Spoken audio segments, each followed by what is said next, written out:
Hey, happy day. You know what? I'm annoyed. I'm vexed. On my cell phone, I just got this little zinger a couple of minutes ago. Emergency alert, state of California. New public health stay-at-home order in your area. COVID-19 is spreading rapidly. Stay home, except for essential activity. Are you kidding me? I mean, here, have a look at that. That's my phone. How did they get that? I mean, that particular phone is registered in Canada, right? I have a lot of different phones for a lot of different places where I actually live, but it's a Canadian phone. Well, they hit all my phones. That particular one I wanted to share with you. I mean, public health stay-at-home order. If you go out, we're going to arrest you. Gestapo now. Good bloody grief. This morning I went for a big hike, a long hike, and I'm going to go out again right away. How dare they? Constitutionally speaking, this ain't right. It can't be right. I mean, I'm always right. Remember this. I'm not arguing with you. I'm just explaining why I am right. Got that? Hey, in Canada, there's this company called Speaker Spotlight 25. And they say they're being harassed by politicians and people who are saying to them, give us a list of all of the times that money was given for speeches and other things, I guess, to the Trudeau family, the Prime Minister of Canada, and anyone that's kind of related to him, right? The Deputy Conservative Leader, Candice Bergen, is the one that's really pushing this. And good going, Candice. Candice was on her honeymoon this past summer, and she dropped in to see me at my ranch in Kelowna, British Columbia. That was kind of cool, and it was sure nice to see you, Candice. And good for you for doing this. I mean, this is a travesty with what's going on because nobody will cooperate. Privacy? There's more words than just privacy. The Ethics Committee asked Spotlight, that company I'm talking about, to turn over all the documents relating to any fees that the Trudeau family received, right, for speaking engagements or otherwise, is said, one day before the deadline.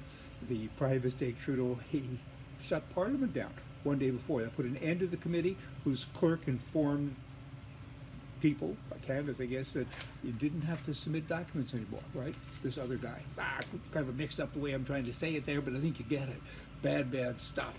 I mean, what's he hiding? He's hiding a lot of stuff. There's a lot of dirty baggies there and dirty laundry, don't you know? It's wrong. Corruption?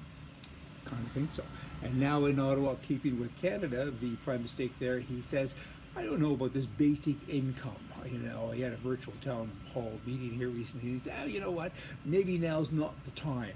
We'll look at it another day. I mean, all he's doing is testing the waters. You know he's going there effectively. He has that already.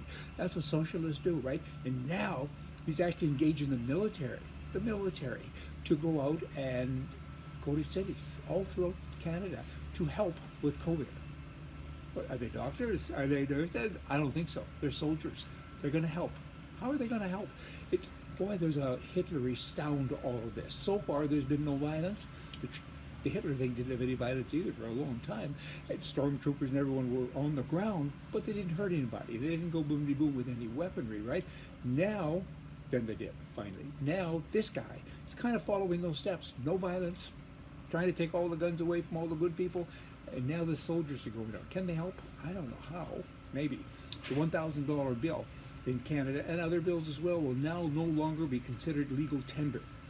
And up until the end of this year, which is like a couple of weeks from now, you can only use it, take it to a bank, and other than that, after that, you have to send it to the Bank of Canada. Really? So, and the government says, we'll still pay you. There's probably 1,000 forms to fill out for every $1,000 bill. I question this. I mean, if it's money, it's money. I mean, to say it's not in circulation now, people don't use them because they haven't been printed, I think, for about 30 years. But if you have one, isn't it money?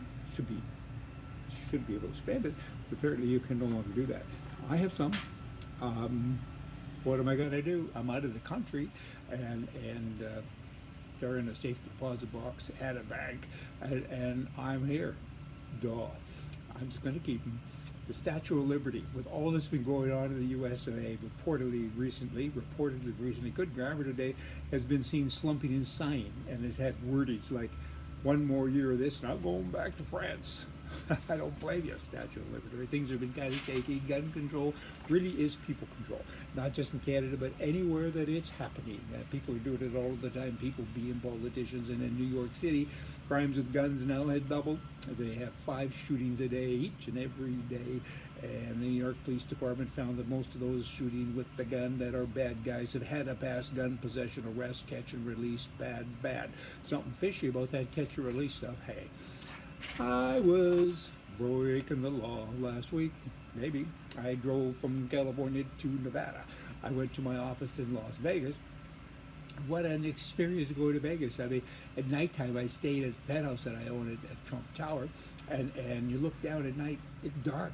There's nothing there. I mean, I was all alone. And I stayed in Trump, and there was 9 employees and 6 guests. It wasn't just that hotel. I like that hotel because there's no casino. You can walk across the street if you want. But a dead deal.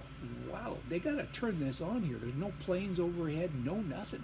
They got to get this thing going. This thing being the economy.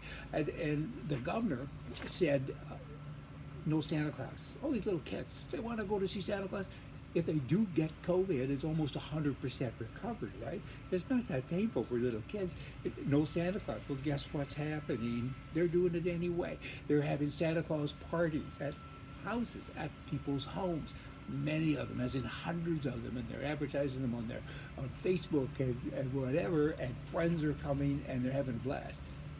Government, governor in particular, have you noticed? Like, you can't keep pushing the citizenry around because they're going to push back. And that's starting to happen in a lot of different places.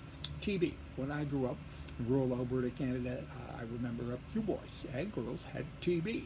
It was a big deal. And I researched it recently, and I thought, you know what? 1.5 million people die a year. 1.5 million still. But there's been a vaccine for a long time, and the symptoms, virtually when you read it, you think you're reading about COVID because they're virtually the same.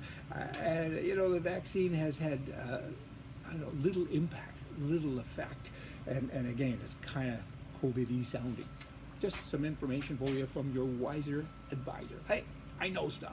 Y'all come back here tomorrow. We're going to have more for you from the right. See ya.